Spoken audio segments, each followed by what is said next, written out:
The Monroe Doctrine, announced by President James Monroe in his annual message to Congress on December 2, 1823, is one of the most influential statements in the history of U.S. foreign policy.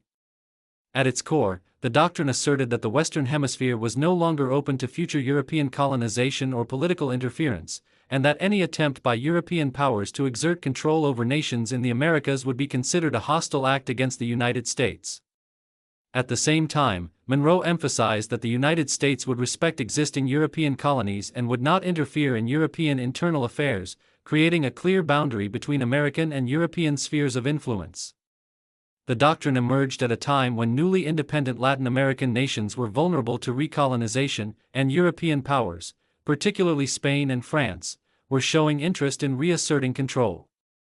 Monroe's statement aimed to protect the sovereignty and independence of these nations, while also signaling the United States' growing confidence and strategic ambitions in the hemisphere.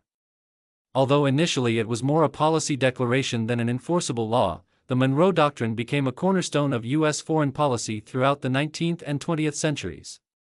Future presidents, such as Theodore Roosevelt, expanded on its principles with initiatives like the Roosevelt Corollary, which justified broader U.S. intervention in the Americas to maintain regional stability.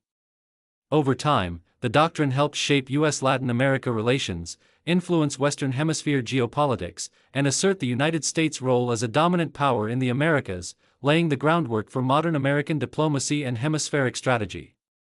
It remains a key historical reference point for understanding how the United States positioned itself in opposition to European influence while defining its emerging international role.